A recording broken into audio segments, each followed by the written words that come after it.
Good afternoon, everybody, and welcome. Thanks very much for joining us on this sunny Friday afternoon.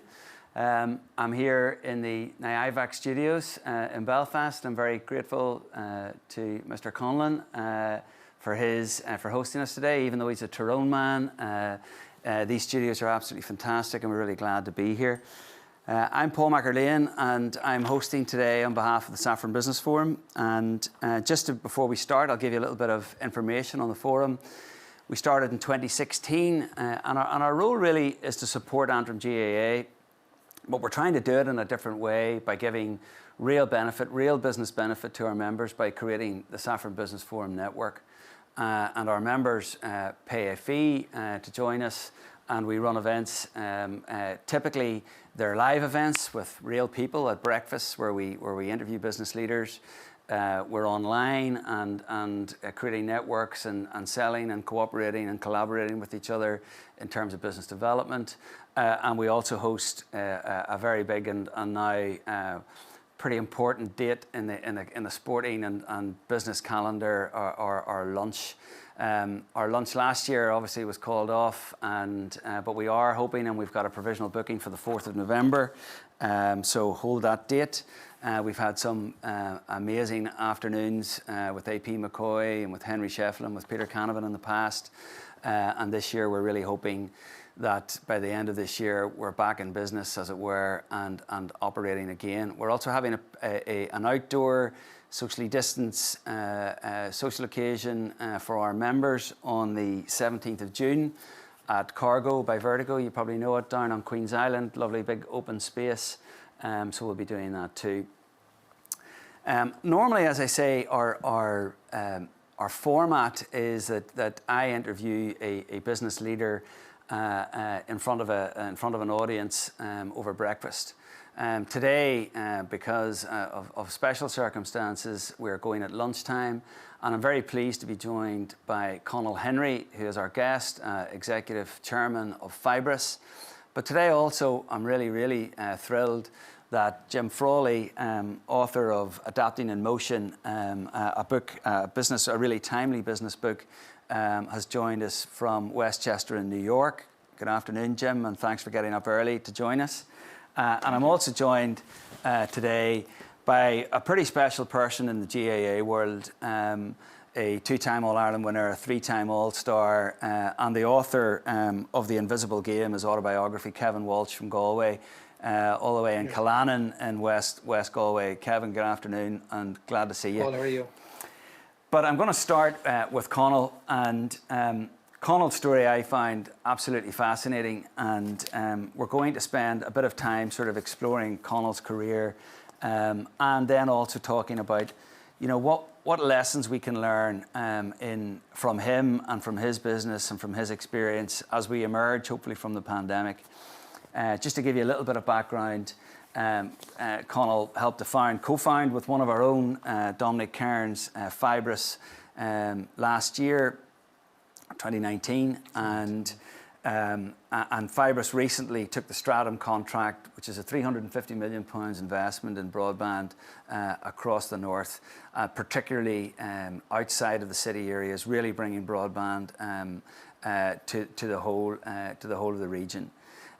Previously, and we'll talk a little bit about his pretty sparkling business career, but previously he did something similar in the south, the 2 billion rollout of broadband infrastructure across Ireland, and created eNet, and eNet was sold then for 200 million, coming from a startup company to a 200 million sell on, which we'll be speaking to Conall about. But Conall, before all of that, was a St Malachy's boy from North Belfast who went to Queen's to study law and enjoyed his time at Queen's, and was about to take a year off when a couple of friends of his said to him that he needed to show up at a recruitment fair. And I think this story is worth telling because, well, you'll find out why in a second. But Conall, tell us that little story, how you ended up. Thanks, Paul. Good afternoon, everybody.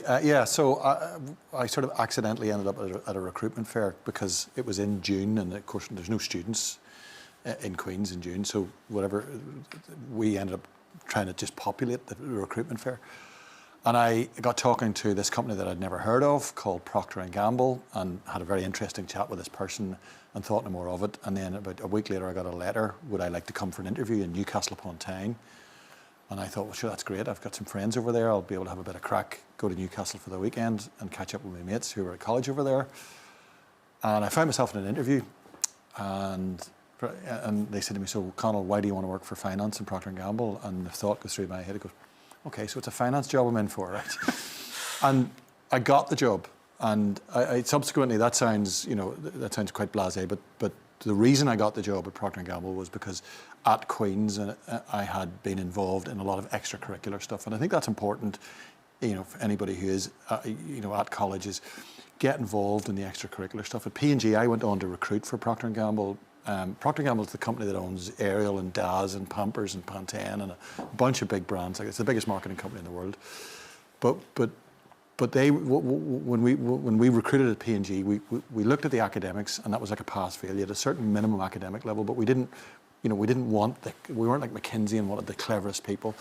We said, okay, you've got a level of academic qualifications that satisfies us, okay, but now let's have a look at what else you've done. And so I had been involved in RAG, I'd been editor of PTQ, I'd edited the Student Union magazine. I'd done a whole bunch of other stuff. I was working as a karaoke compere at the time.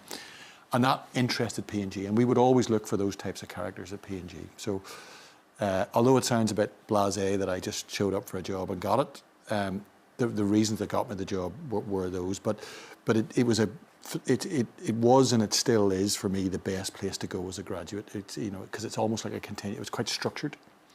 So it was like a continuation of your education, for 5 years, PTQ, by the way, is Pro Tanto Quid, which is the student magazine, which back in those days had a blue section. It did. Well, I hope you didn't write any of the jokes in the blue section. I wrote them all. I found myself on Talkback with, as it was, David Dunseith back then, involved in a debate with the Reverend David McElwain, Secretary of the Morals Committee of the Free Presbyterian Church, about a joke that we published. All right. Which I won't tell you about the joke. It's probably best not to. It's probably a family audience. Well, I'll tell you, but it was, if anybody's got a copy of PTQ 89, they can look it up. Okay. But it was quite controversial. Excellent. We'll talk about it afterwards. Send me an email if anybody wants to hear it. So you spent 5 years in Procter & Gamble and got a real grounding then, and you went to Asda. That's right, yeah. And you moved from there through Asda to ending up heading as commercial director the George clothing range. Yeah. So I mean, just looking at you today, I wouldn't have said that like fashion would be really your thing. No, the first thing to understand about the fashion business is that it's not about fashion; it's about inventory. Yes. And so, I definitely am not a fashion victim. I'm only joking. But as many of you will have noticed. But and there were attempts made when I was in George by some of the more fashion conscious of the staff to tidy me up, because at that stage I had hair as well and it wasn't in great shape. But so George, at that stage, George Clothing, George, for people who know the business, Asda has a clothing brand called George, and the George is George Davies, and George Davies is one of the most interesting people in the fashion business in the UK. George founded Next, and then he founded George at Asda, and then he left Asda and founded Per Una for Marks and Spencer. So those are three of the biggest selling fashion brands in the UK still to this day, and George is the creator of them all. And he was a real force of nature, and he founded Next and then got fired by Next, because he's that sort of character. And I worked with George, and he was a real inspiration, like in terms of just having a real sense of mission.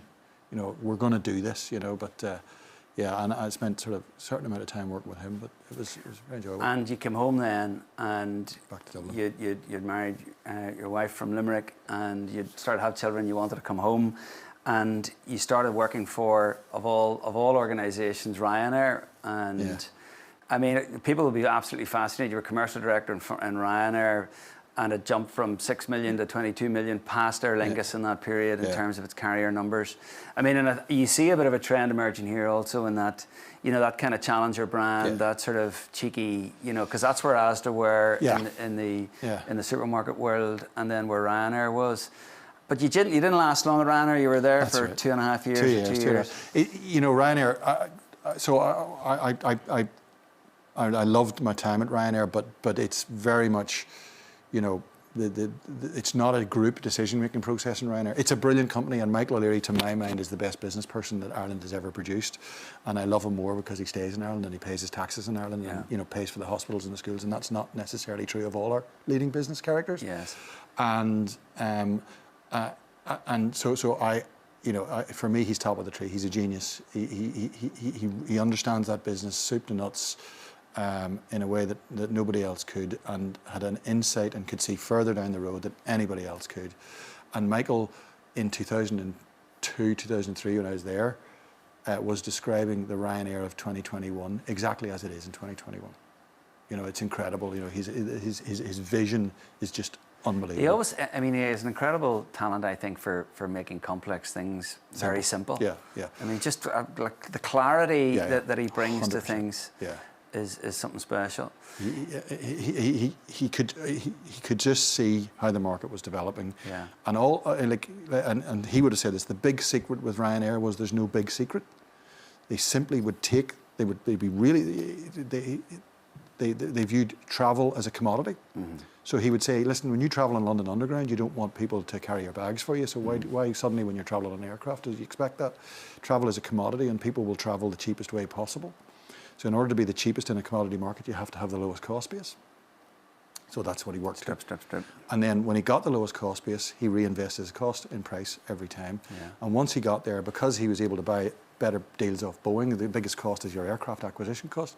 Once he has a cost advantage on aircraft acquisition, provided he keeps reinvesting that price advantage into his costs, he can't be caught. And from there, then you went to telecoms, and your old friend Archie Norman from Asda said, "I know a guy in Ireland. That's right. I'll get Connell to run this business." Yeah. So Ryanair, great business and all it is. It's not actually a place to learn your management, because basically you're getting told what to do, and in the best possible taste. But that's really so.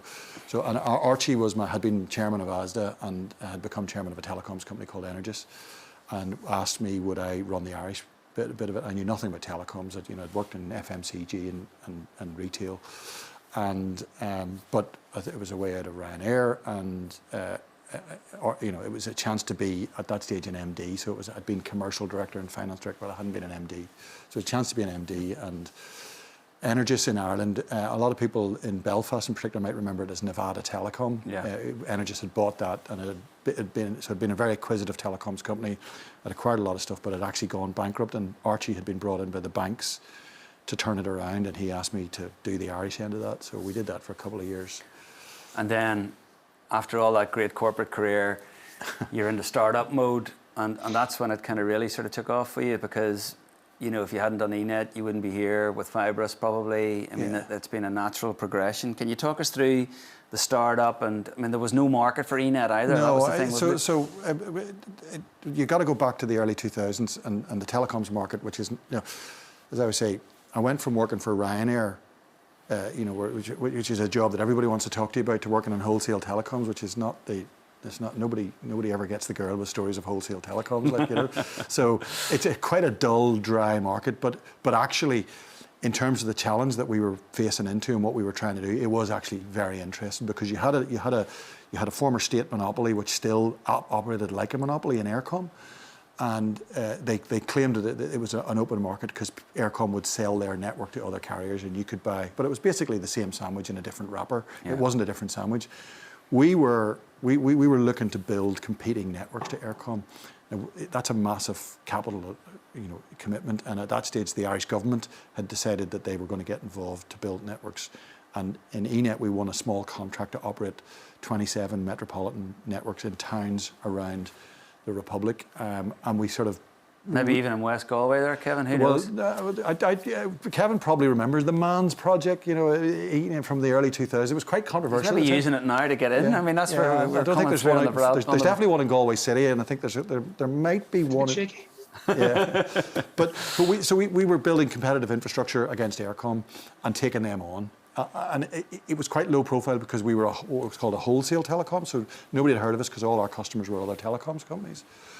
But we started up, we raised a couple of million, I think 3 million to start the company up. And as I say, we built a get-rich-slow scheme. It took us 12, 13 years to create 200 million quid's worth of value. But in that time, you also won the government contract for, you beat the big competitor, you beat the big beast. We actually, about 6-7 years in, our founding shareholders sold out, and a guy called David McCourt came in, and with David, we won the National Broadband Plan.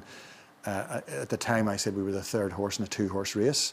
Because we were taking on Aircom and a company called Cyro, which was ESB and Voda joint venture. Yeah. So we were this little, at that stage, what were we, 50 million, 30, 40 million turnover company, taking on these big beasts. Nobody gave us a prayer, but we won it. And there's reasons why we win it. There are reasons why you can take on these big beasts. They can be quite arrogant and inflexible, and dealing with government, you need to work with government. The government has requirements, and you need to understand their requirements and help them deliver their requirements. So what we said was we built a business that made money out of the delivery of policy, as opposed to an Aircom, which was delivering policy in a way that didn't make it money, and therefore was always trying not to do that. So we were trying to go with the grain rather than against the grain. Yeah. And that chimes very well with policymakers. So it's actually, from a business point of view, it's a great way. We would be explicitly saying, we're doing this to make money, but if we make money, your policy gets delivered. Yeah. As opposed to, if we deliver your policy, we don't make money, which is the sort of noise the incumbent makes with the regulator. And that's not dissimilar to the situation then up here when the Stratham project came into view. There was £165 million of public money to roll out broadband infrastructure, and I think some people out there that know a little bit about this thought that Fibrous actually was created to try and win that contract, but that's not the case. No. Fibrous was set up before that and had another part of its business. Yeah. Only about a third of what we're going to do in Northern Ireland is Project Stratham in terms of the number of homes that we're going to cover. So Stratham covers about 77,000 homes, and we will end up in the north covering between 250 and 300,000 homes. And then there's about, so that's about maybe slightly larger than the Virgin Media network in Northern Ireland. That's what we're going to end up doing. So yes, we set up Fibrous to build full fibre networks in all our regional towns, okay, and all the towns that are bigger than Dunloy and smaller than Ballymena, as I say. See, Dunloy gets a mention, Kevin. I Every forgot to tell you that Dunloy gets a mention because Tony Shivers is from Dunloy. My co-founder, his co-founder Donald Kearns is from Dunloy, as I call it, the Independent Republic of Dunloy. Jim, you'll have to go. You can't come. You can't come to Ireland without going to Dunloy. Yeah, so all right, the plug for Dunloy is now over. Yeah. So we founded the company to build in those towns, and we raised the 100 and whatever million to do that. We also knew about Project Stratham, and we said we'd have a crack at Project Stratham, but we didn't build a business that was dependent on us winning Stratham. We knew if we won Stratham, it would be a real 2 and 2 equals 5 moment for the business, but we didn't. We explicitly made the business plan not dependent on it, because you can't. That makes it dependent on a random outcome. You've got to control the controllables. So, but we went and we won Stratham. We actually beat my former company, NBI, David McCourt's company. So my former outfit. We beat them and we beat BT, and so, which is nice. So once again, it was the kind of the little guy, taking on the big guy. I should say, everybody, that there is an opportunity to send questions in. I have a screen in front of me here, so if you want to enter the chat, I believe that's possible, and feel free to ask a question or make a comment, and I'll do my best to get to it. Sorry, I should have said that at the start. So here we are then. You've actually, in the middle of the pandemic, you've recruited nearly 200 people over the last sort of 12 months, and it's one of the few good news stories, I suppose, that we've heard. Tell us what you think, how we're going to emerge, or what we need to emerge well as people start coming out of this, out of the pandemic. I think, so we talk about being the first real pandemic native company. I think we had 18 staff when first lockdown happened, and we have 170 now, and I haven't met any of them. Yeah. It's a really strange situation to be in, and it's really strange, and it's crucial that you build up a rapport with those people, so you really have to work on it. We think we have, and we have a really good, esprit de corps within Fibrous, the team spirit. We had a quiz night last night for our charity partner, Pips. Pretty much everybody was on it. The crack was great. They were all slagging me off. So did you tell your PTQ joke? No, I didn't actually. No. There's a HR department listening in. So, it's I would say this as the leader, but we think it's going well in terms of the team spirit. What do I think we need? What do I think the world's going to look like out the other end of a pandemic? I think Jim's book, is picking up on it. All bets are off. All certainties are now uncertainty. Your biggest customer, almost regardless of what business you're in, your biggest customer is going to do the thing that you make money out of a different way, and that may allow you to make more money or less money, but it's going to change it. The property that you own is probably going to be used a different way. The staff that you work with are going to work a different way. All bets are off, which, depending on your outlook, is terrifying or it's absolutely fantastic. And for somebody like me, I'm sort of 30 years in business and getting a little bit bored. That's hugely exciting because all bets are off. Everything gets to be renegotiated. So I don't know, if you can go into that with a positive mindset and saying there's as much opportunity as there is threat, it's a phenomenal environment, So what does a leader do in that then? Where's the leadership role in that, and what needs to be said in order to make sure people see the positive and the opportunity rather than the negative and the threat, if you like? Well, I think the first job of all leaders is to be honest with the people they lead. Okay, to give them an assessment of where we're at, a real assessment. Because if you're not honest, the next time they'll not listen to you. But our job as leaders is to navigate. Okay, so we have to say, well, here's a course, here's how we're going to deal with this, and to share that. I'm a big believer in oversharing as a leader. And Dominic and I talk about this a lot. We tell people everything. We trust the people we work with. We pretty much tell all our colleagues the board report. And it's about showing people, here's how we're going to do this. Here's how we're going to get through it. If you're wrong, admitting you're wrong, but showing people that you have a plan and that you're executing against a plan. If you don't have a plan, don't pretend that you do have a plan. And if you don't have a plan, go get a plan. Okay, but if you have a plan and you're confident in your plan, share it with the team. Because if you get it wrong, tell them we got that wrong. They'll let you off. People are much more.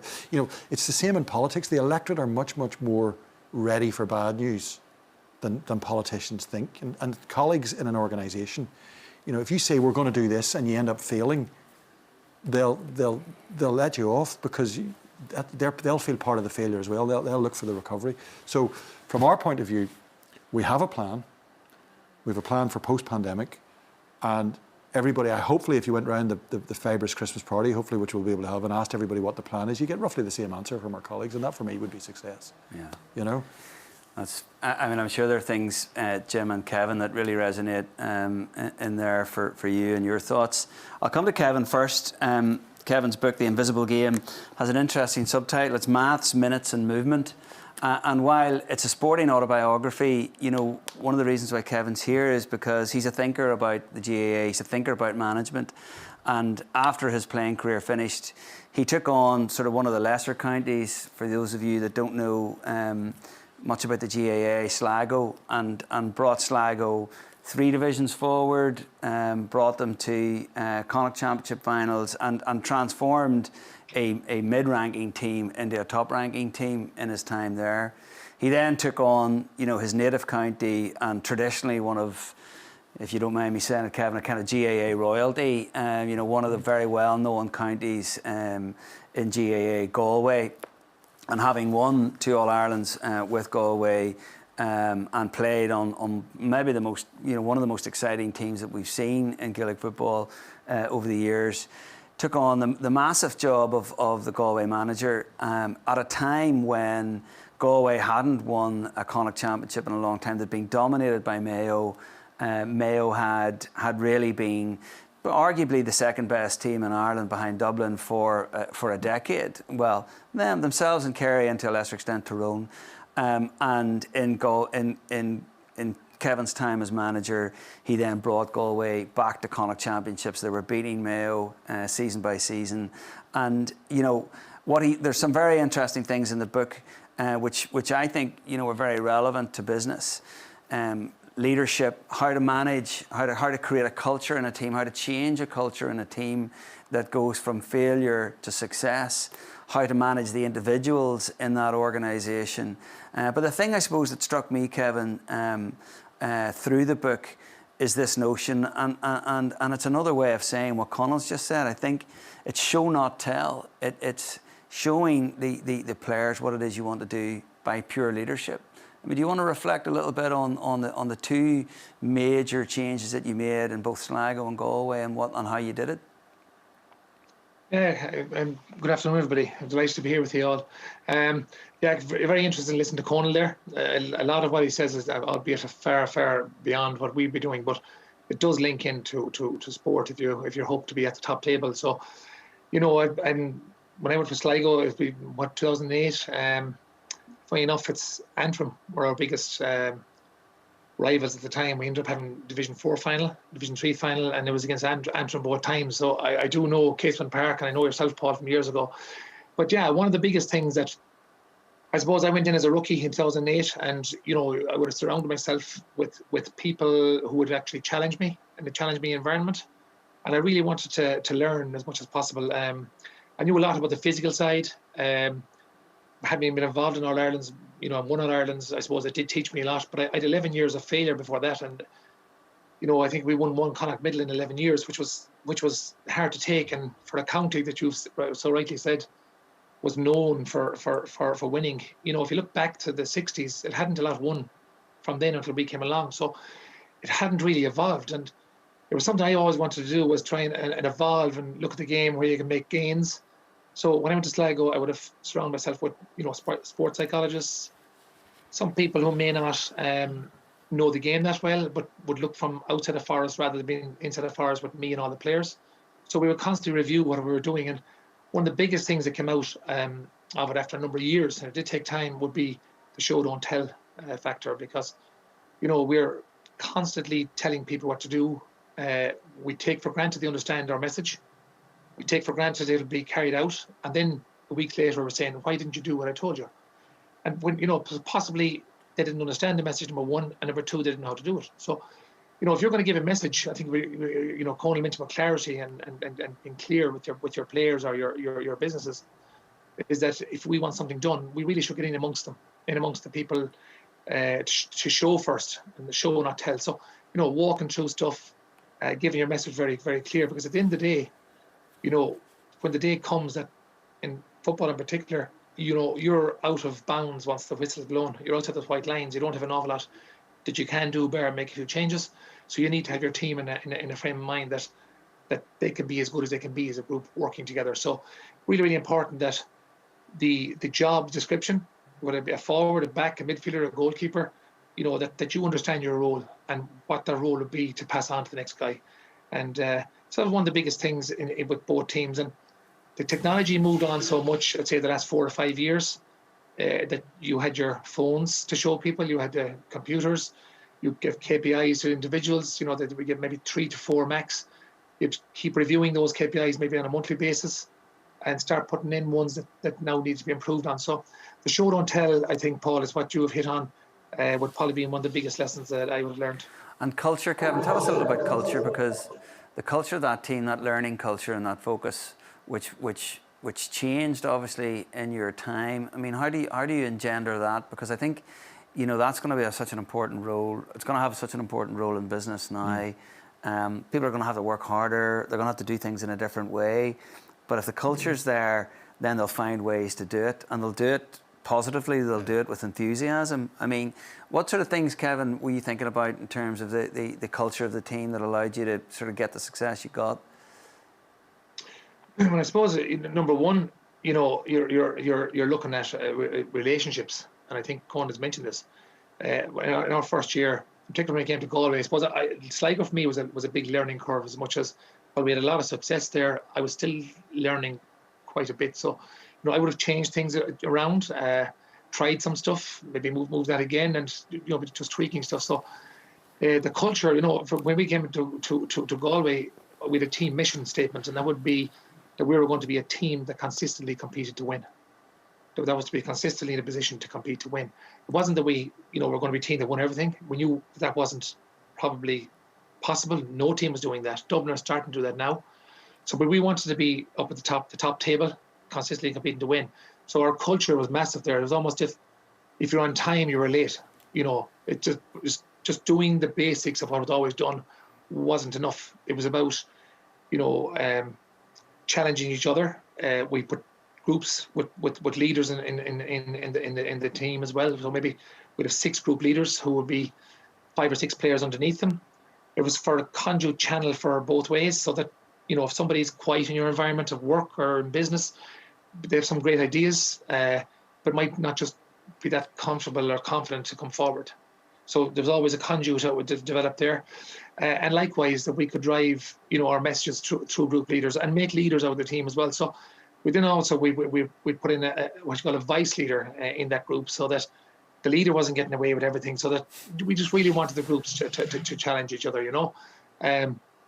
We created a challenge me environment, but then we had to look as well at the individuals. Over time when we built relationships, what were their characteristics? Was it we had an A-type player, with a B-type player, and we had a C-type player. And you look at the characteristics that are in there, and your A player was always a type of player who was always, the A was for always trying to go better, always trying, always there before time, always there afterwards, maybe practicing on something, and always trying to bring new ideas, And we felt then your B player he's a guy that in a high performing environment we would feel, in particular in county football in the top division, you would say B would stand for be on your way, really.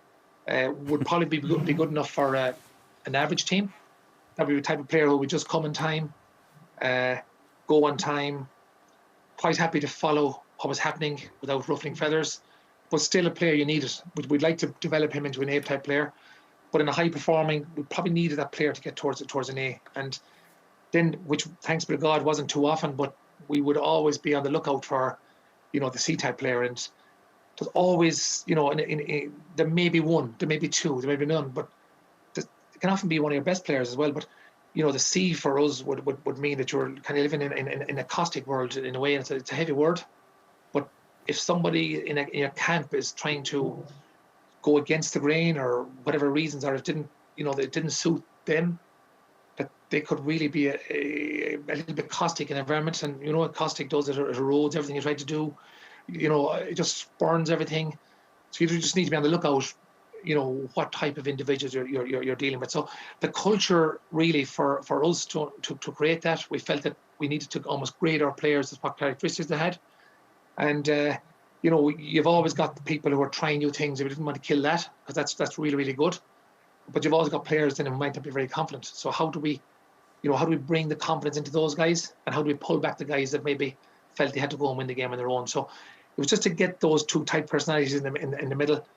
And then we also had a thing what we call the 4 Ps, which was, in GA a number of years ago, everything was about physical, really. It was about, training hard, working hard in the gym. But, that'll get you so far. So we really looked at personal qualities. Our 4 Ps were the top one for us, were personal qualities. Our next one would be your psychological, in particular how you reset to failure, or you reset to bad luck. Then we obviously put the physical in third, and that would lead to our performance. That was where we would come with our 4 Ps. So we would try to grade people on that as well, and give feedback. So we felt feedback in building relationships was massive. So we could tell people what they were doing really, really well in, and then also give them KPIs to improve in, so that we know in a few months' time you could measure if people had improved. But also for them to hear back that you've improved so much in this area, it does bring them up really, really high in how they think. So value, attitude, belief. If we could get our players to value what we were doing, it would automatically change attitude. I think we're always talking about changing people's attitudes, and he's a bad attitude or a good attitude. I don't believe attitude will change unless they value something high enough. It's their big why. So if we could get the value high enough by doing all this other type of stuff, we believe the attitude will come right, and the belief will kick in after that. Well, so that was how we tried to bring into our culture. But again, if you were on time, you were late.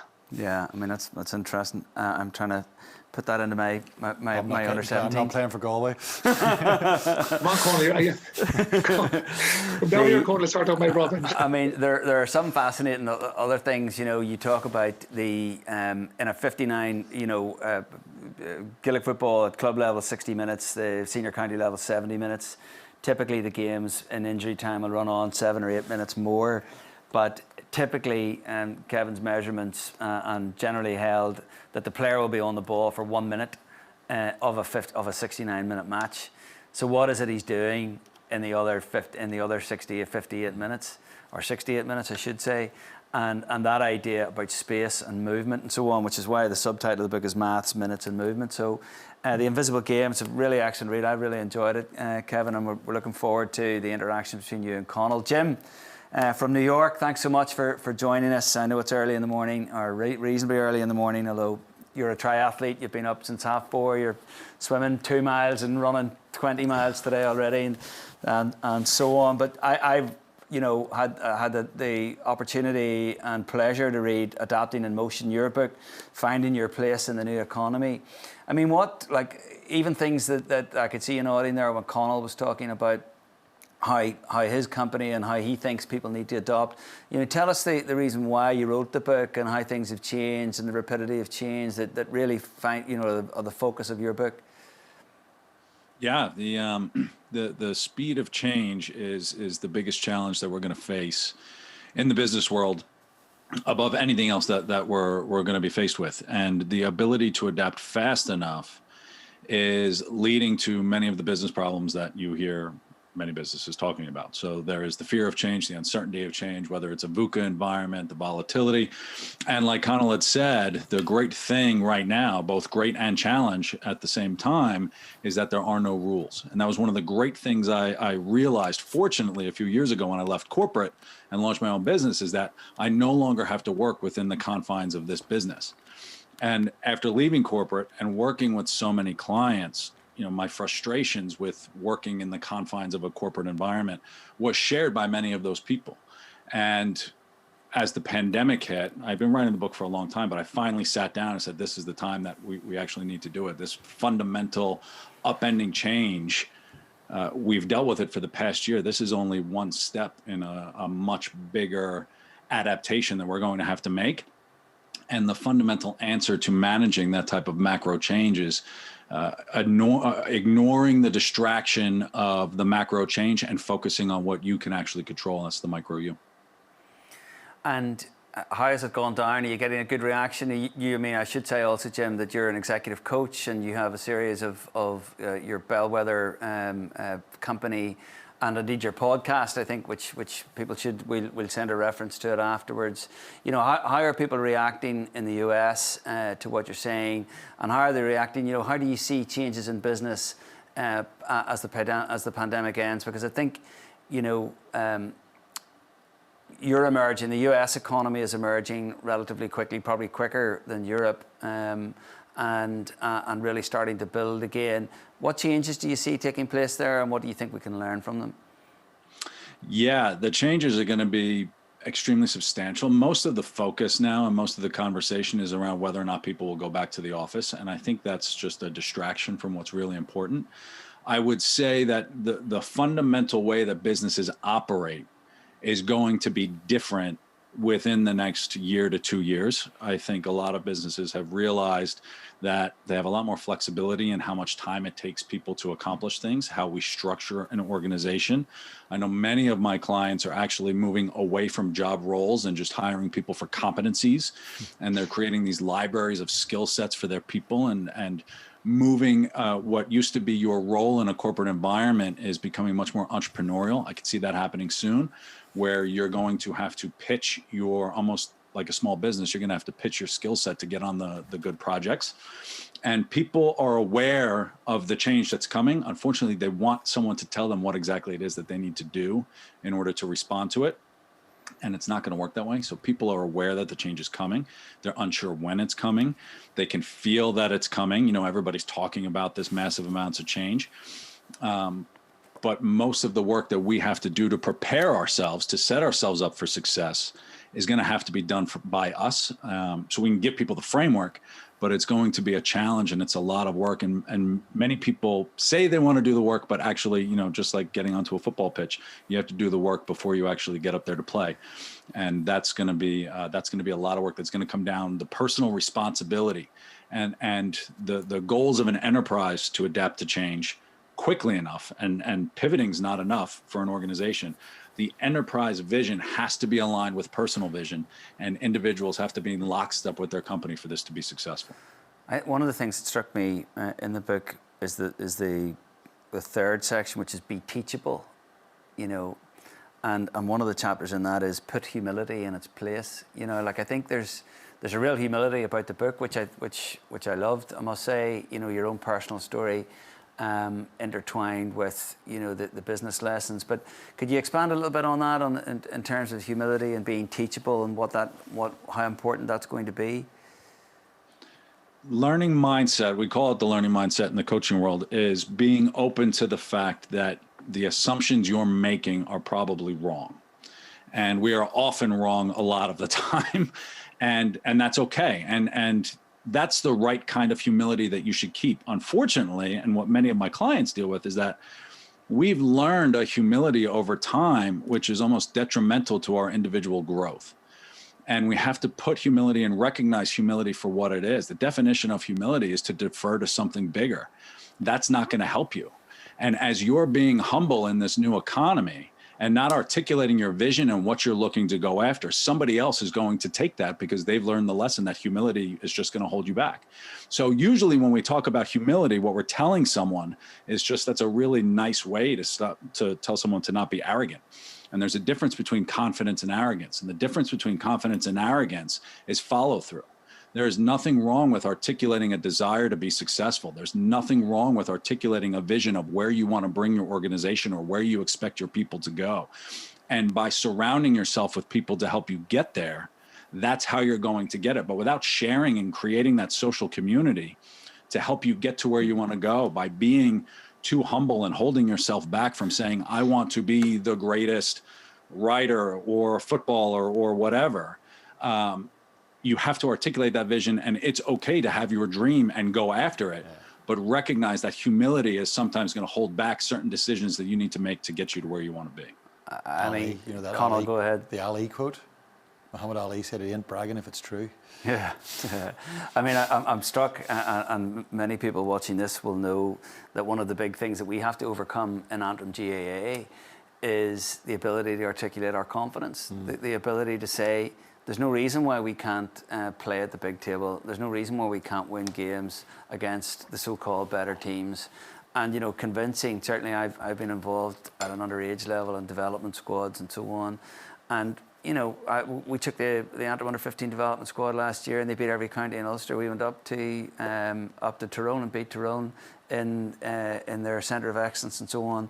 You know, that, like, somehow we have to translate that from youthful confidence to senior confidence and make sure. I mean, and certainly our hurlers have made tremendous progress in the last couple of years, and our footballers are you know, have still a long way to go. But I mean, what is it about confidence? And that's the difference between confidence and arrogance is a huge thing, isn't it, Conal?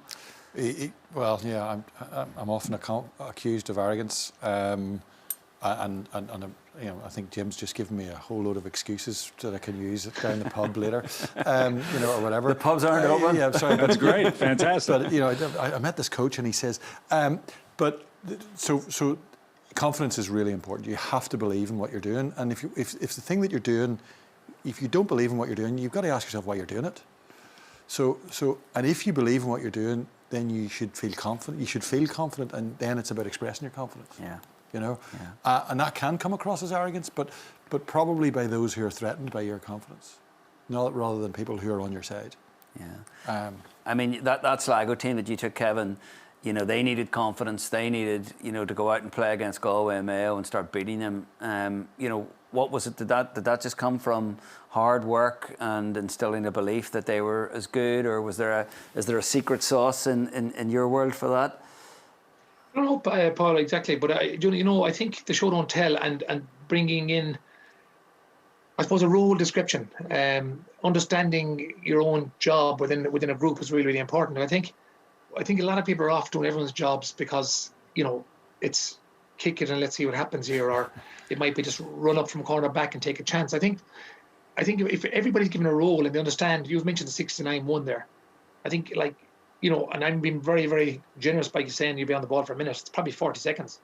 It's understanding, you know, what spaces to take, you know, what pressures to put on. You know, the different pressures. You have the closing pressure, the coaxing pressure, you have physical pressure, psychological pressure, you know, you've all these type of, when do you exert those pressures in what area of the field and what part of the match? So I think when people start to see that they're given a role and that the role is improving for them, and they get the confidence, they actually start to believe that as a group you can go on and achieve here, you know. And I remember it was funny.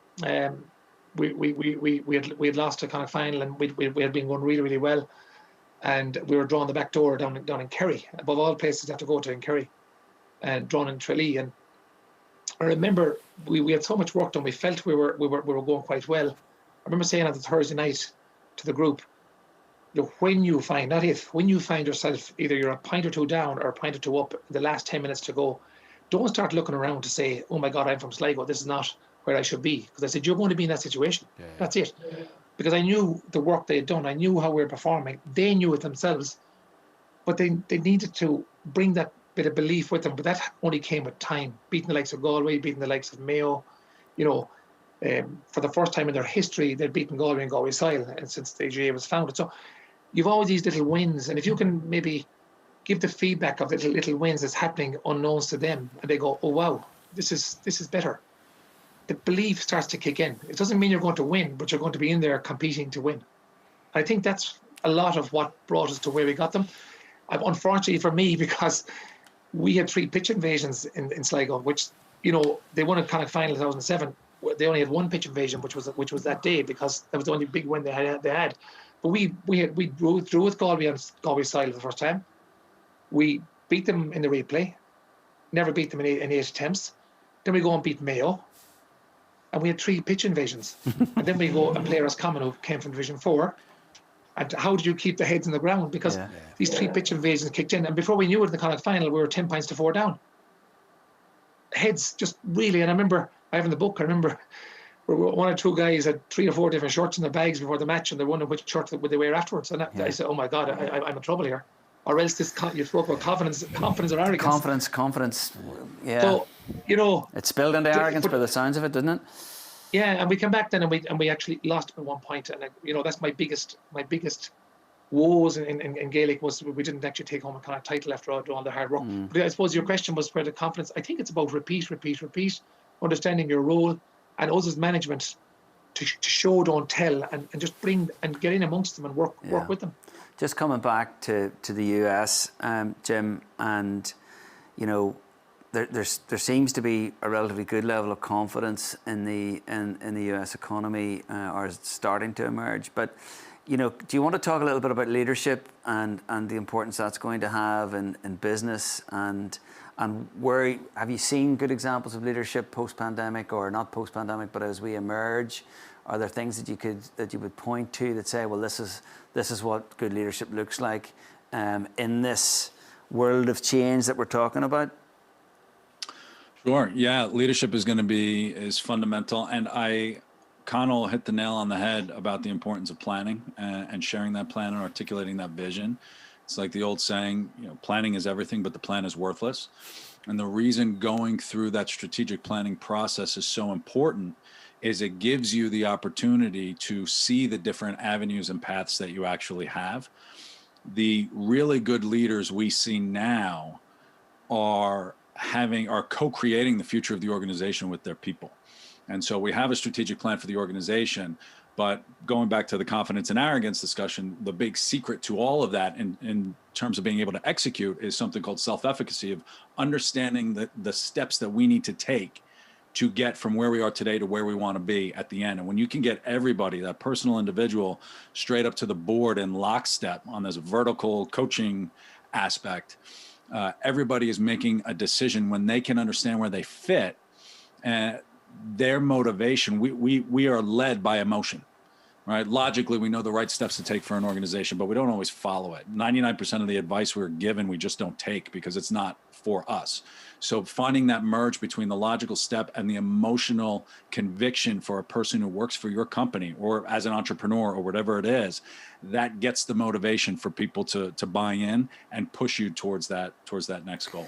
Is there a bit of a challenge though in terms of that level of communication and you know, putting some structure around that communication and planning, as opposed to being youthful, entrepreneurial, fast-moving, flexible.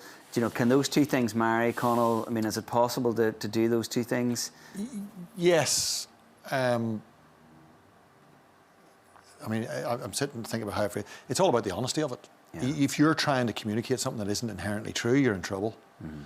If you're communicating something that is inherently true, it should be a breeze because it'll all stack up, so everything will check out. Yeah. And colleagues all the time are looking for where you're spoofing.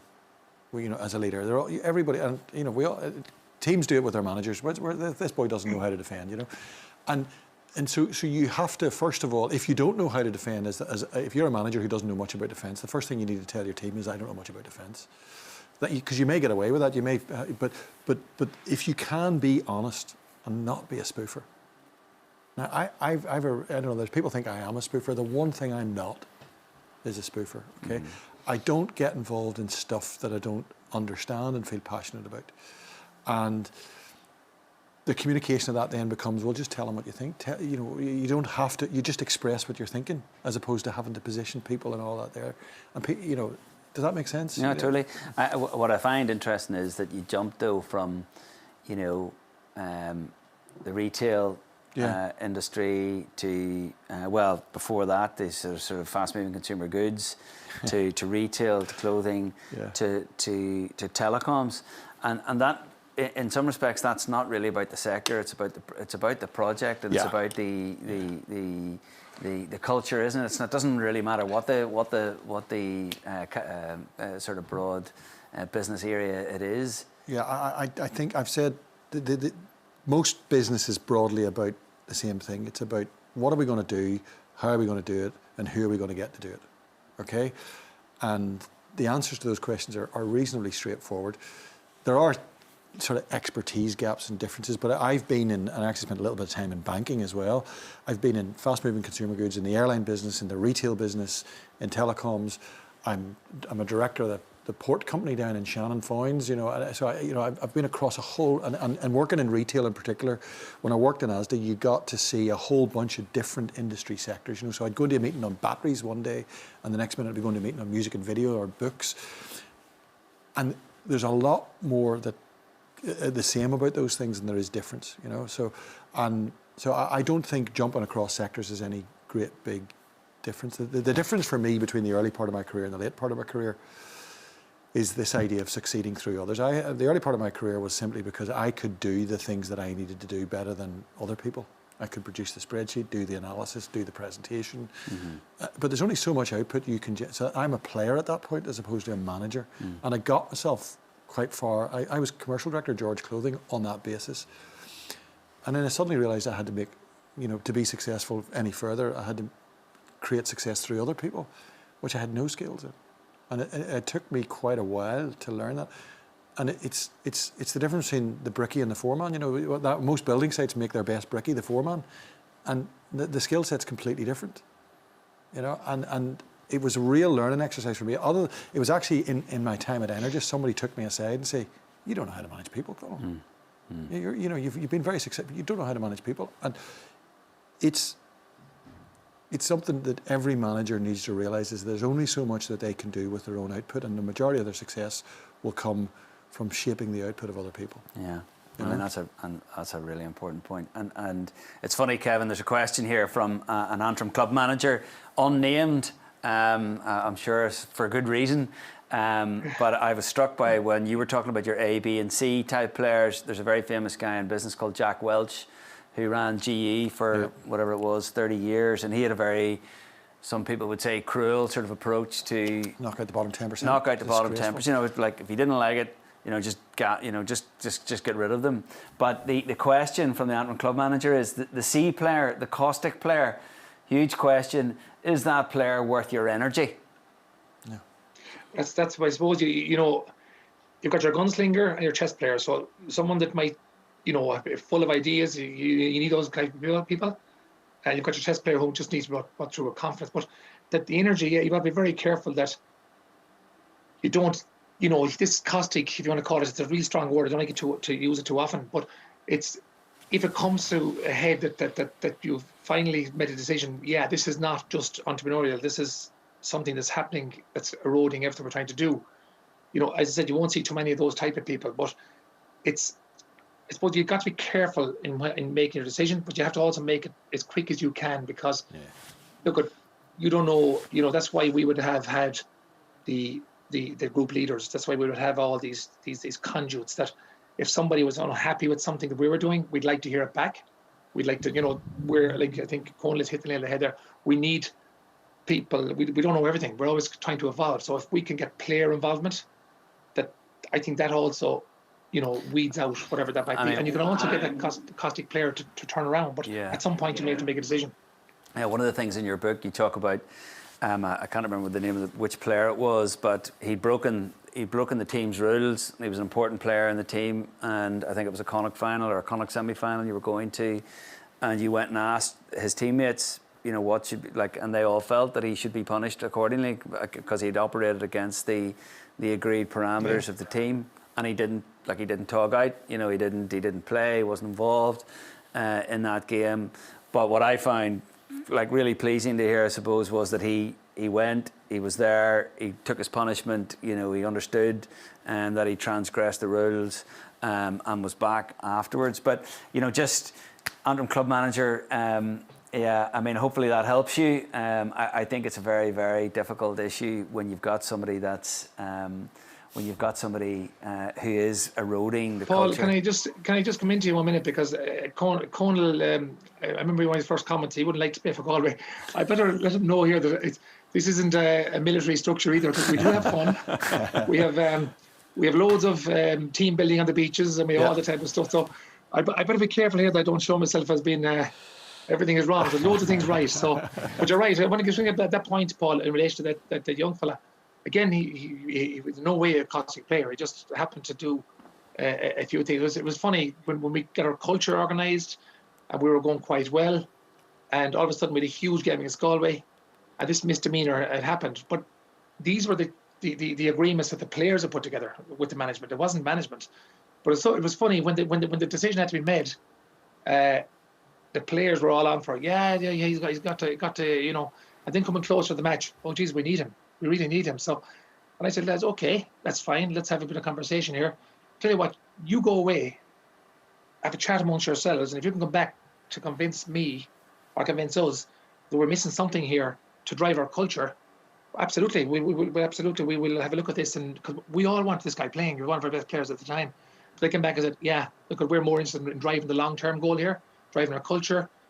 We'll be stronger for this, and he will get behind us in other jobs off the field. So that's what happened, and it paid off. We got our victory on the day, and we're running out of time, unfortunately. But Conal, have you anything to say on that? I mean, from a business perspective, somebody who's eroding this. It's funny. Well, just picking up on what Jim and what we're saying was, I've made it sound like the most important thing that a leader needs to do is the plan. It's actually not. It's the recruitment decision. It's about the people you bring into your organisation, and there's a slight difference in business versus maybe in sport. You know, where you're dealt the hand you're dealt a lot of the time, and particularly certainly a club and sometimes even a county. Yeah. In business, you're not. You can select. You get to particularly. You get to pick your team, and that is So in ENET, nobody joined ENET without me interviewing them. Like, literally, if you were a screen watcher watching the screen in the network operations centre, and because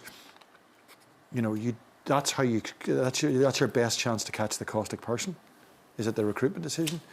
And we invest really, really heavily in recruitment, and the amount of big successful companies that outsource their recruitment, and I'm going, it's just mad. Yeah. So for me, you want to be clear on the personality of the organisation you're trying to achieve, and you want to recruit towards that. Okay. Jim, you're in New York, you're the furthest away. We'll give you the last word. Anything on that, or anything else you want to reflect on before we have to finish? We're just coming up on 2. In fact, it is 2 now. We're probably about to get cut off. I'll say thanks to Conal. I'll say thanks to Kevin. Jim, I'll give you a word in a second. And thanks to everybody who's joined us today. For members, we have our event on the 17th of June. For paid members, that is. Get your subs paid. And if you want to join, there's information on the Antrim GA website. But Jim, sorry, I'll let you take us out, as the saying goes. Sure. It's a whole new world, and it's going to constantly change, and change will constantly happen. And I loved Kevin's comments on, individual responsibility and those 4 Ps on what you can control. And then Connell's points on really from the top of an organization, you really have 3 priorities, and that's strategy, business development, and hiring. And that's where your focus should be. And for the individuals, it's up to them to execute, and that's how a business will survive. Brilliant. Thank you. Thank you. Thank you, everybody, again for joining us, and have a great weekend. All the best.